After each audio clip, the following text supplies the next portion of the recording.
أعوذ بالله من الشيطان الرجيم.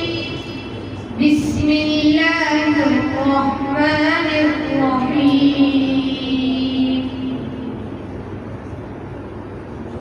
وإذ بوأنا لإبراهيم مكان البيت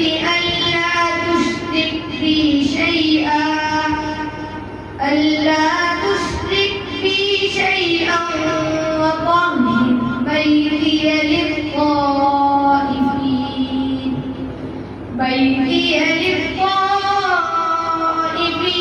والقائمين والركع السجود.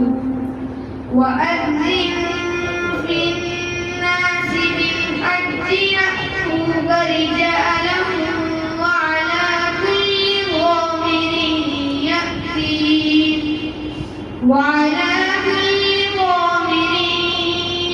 يأتين من كل فج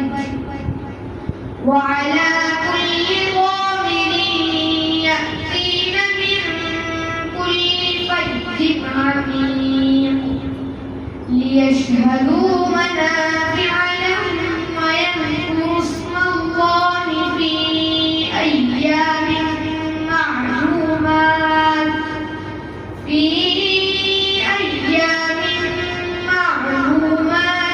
على ما رزقهم من بهيمة الأنعام. فكلوا منها وأطعموا البائس الفقير ثم ليقضوا تفثهم وليوفوا نذورهم وليطوفوا بالبيت العتيق. ذلك ومن يعظم حرمات الله فهو خير له عند ربه.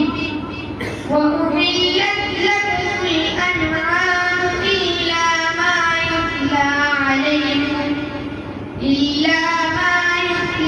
عليكم فاجتنبوا الرجس من الأوثان واجتنبوا قول